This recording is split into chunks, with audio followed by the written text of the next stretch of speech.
Good morning, guys. Welcome back. So today I want to talk about the most important planets to look out for in your composite chart. The composite chart is the chart of the relationship. It's the chart that we create using the midpoint of each partner's planet. So the midpoint between his Venus and your Venus is the composite Venus. And you can use a composite chart for your romantic relationship, but you can also use the composite chart for your relationship with your mother, your relationship with your sister. So, but the point here is that we always use the midpoint. And this chart, the composite chart, will then tell us about the way the relationship expresses itself. Now, the most important planet in a composite chart is the same as the most important planet in a synastic chart. It's the moon. The moon will tell us how we emotionally relate. It's the emotional intelligence of the relationship. And as you probably remember me saying, when you look at a composite chart, you have to keep in mind that this chart is made from, it's not a quote-unquote real chart. It is a made-up chart. It is not based on the positions of the planets in the sky. It just gives us a understanding of the all-over energy of this relationship, not the energy of each individual. That's why you always have to look at the natal chart. When you look at the composite chart, you have to, if you see Venus in the 10th house, you want to look, what is the Venus in this chart saying and what's the Venus in this chart saying, right? How do they deal with their Venus and how will they then experience that relationship, right? That union.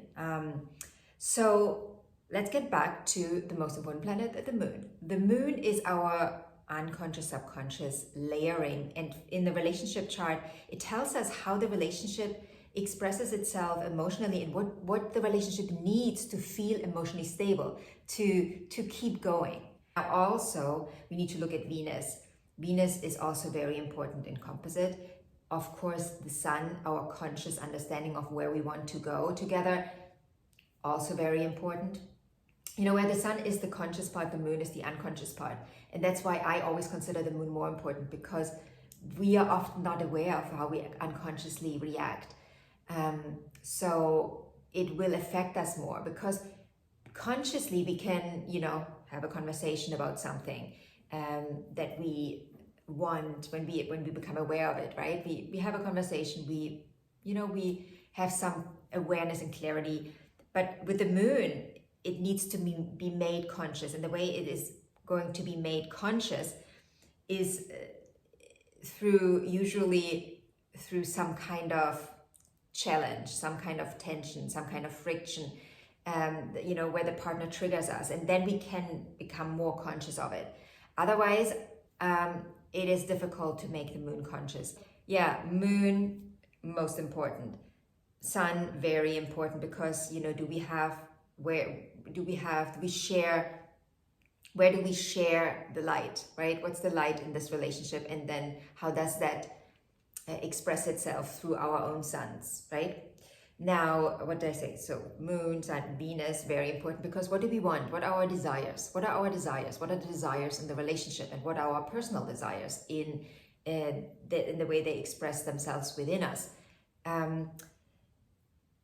Saturn, always important, because it helps us to make something last or break it off early, right? And what many often overlook, Uranus. Uranus is the, what's it called? I can't find the expression that we use. What do we say to Uranus? Uranus is that factor, the X factor that comes around the corner, and you're like, whoa, what's happening here? So how prepared are you for that? And also liberation, right? How liberated are you in the relationship? How much freedom do you need?